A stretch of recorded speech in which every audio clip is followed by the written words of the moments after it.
Hello friends, welcome to your own channel daily stock. तो आज हम आपको Gujarat alkalies and chemical limited पे आपको शेयर एनालिसिस बताने वाले हैं।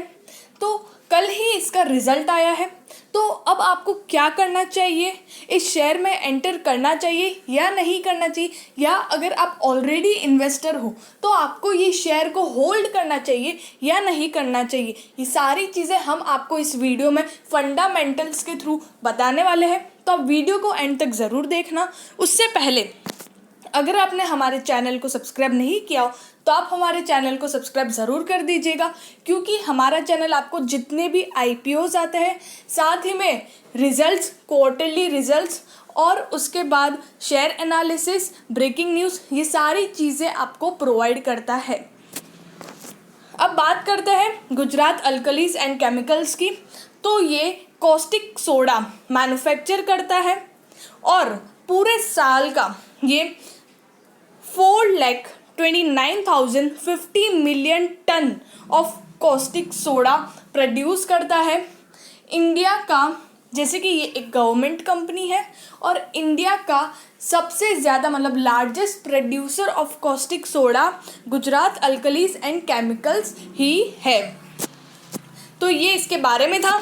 अब बात करते हैं इसके कंपनी डेटा की। तो इसका मार्केट कैपिटलाइजेशन 3,124.37 करोड़ का है और इसका इंडस्ट्री का पी 18.52 है और इसका जो पी है कंपनी का वो 21.93 है।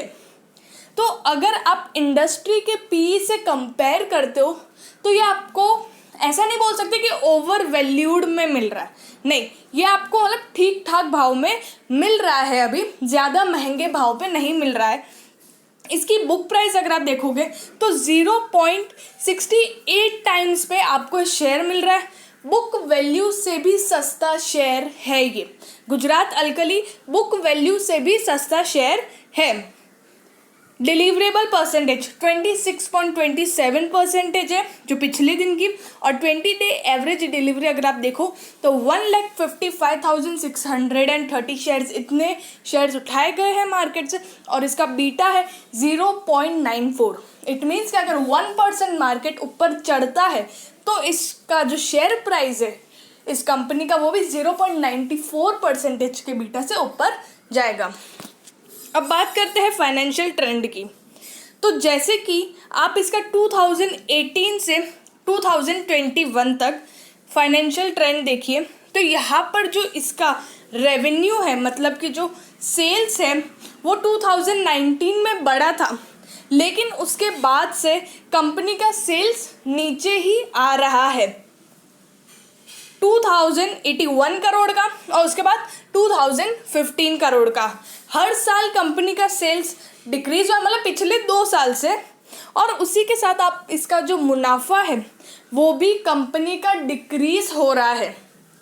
ठीक है, तो ये अगर इस चीज़ से देखें तो कंपनी ऐसे ठीक ठाक है, क्योंकि कंपनी का रेवेन्यू भी गिर रहा है और कंपनी की प्रॉफिटेबिलिटी भी गिर रही है। तो कंपनी में कंपनी के सेल्स में इतना मज़ा नहीं है और ना ही प्रॉफिटेबिलिटी में मज़ा है। अब बात करते हैं शेयर होल्डिंग पैटर्न की। तो प्रमोटर के पास 69.82% का स्टेक है, साथ ही में DIIs के पास, डोमेस्टिक इंस्टीट्यूशन के पास 0.76% का, और पब्लिक जो रिटेल इन्वेस्टर है उनके पास 29.42% का स्टेक है। रेवेन्यू स्टेटमेंट में देखें तो क्वार्टर ऑन क्वार्टर बेसिस पे अगर आप देखो तो कंपनी का सेल्स इंक्रीज हुआ है। ठीक है, सितंबर 2020 में कंपनी का सेल्स था 1,687 करोड़ का, दिसंबर 2020 में 2,039 करोड़ का, और मार्च 2021 में 2,545। तो इसके तीनों क्वार्टर में कंपनी ने बहुत ही बढ़िया परफॉर्म किया है, लेकिन जो इसका जून का जो क्वार्टर था उसमें कंपनी ने अच्छा परफॉर्म नहीं किया है। उस वजह से कंपनी का जो रिजल्ट है मार्च 2021 का वो आपको डिक्रीजिंग में देखने को मिल रहा है। जैसे कि आप नेट प्रॉफिट देखिए कंपनी का, सितंबर में 5 करोड़ का था, उसके बाद 10, उसके बाद 13 करोड़। तो हर क्वार्टर में कंपनी का जो नेट प्रॉफिट है वो इंक्रीज हो रहा है। यहाँ पर कंपनी के एक्सपेंडिचर्स भी बहुत सारे हैं, उस वजह से कंपनी का जो नेट प्रॉफिट है वो कम हो रहा है। अब बात करते हैं रिटर्न रेशोज़ की। तो जैसे कि 2019 में कंपनी का जो रिटर्न रेशो था वो 2.44% पे आ गया, लेकिन मार्च 2020 में फिर से इंक्रीज हो के 6.42% पे आया। अब यही बात आप आरओई यहाँ पे क्यों इंक्रीज हुआ है मार्च 2020 में?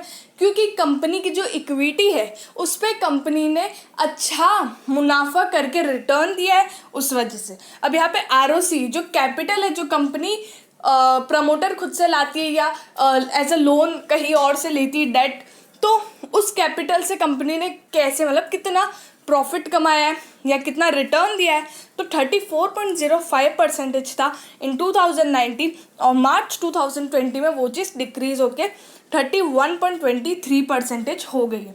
और रिटर्न ऑन एसेट्स देखें तो वो 0.40 से 1.08 हो गए, मतलब वो इंक्रीज। तो रिटर्न रेशियोज ठीक ठाक है, कंपनी के इतने बुरे भी नहीं है। कंपनी की डेट की बात करें तो हर साल कंपनी का डेट डिक्रीज हो रहा है, तो ये एक कंपनी के लिए बहुत ही बढ़िया बात है। और साथ ही में इंटरेस्ट कवरेज रेशियो कंपनी का 2019 से इंक्रीज हुआ है, मतलब कंपनी की जो कैपेबिलिटी इंटरेस्ट पे करने की वो अच्छी हुई है, उस वजह से। अब बात करते हैं मार्केट प्राइस की। तो यहाँ पर कंपनी का जो करंट प्राइस है वो 425.45 रुपीज़ का है और आज ये 1.96% नीचे गिरा है, 8.50 रुपीज़ नीचे गिरा है। लेकिन आप इसका 5 ईयर हाई देखोगे तो वो 935 रुपीज़ का है। तो ये आपको 5 ईयर हाई से तो एकदम आधे प्राइस पे मिल रहा है। लेकिन इस कंपनी में निवेश करना चाहिए या नहीं करना चाहिए?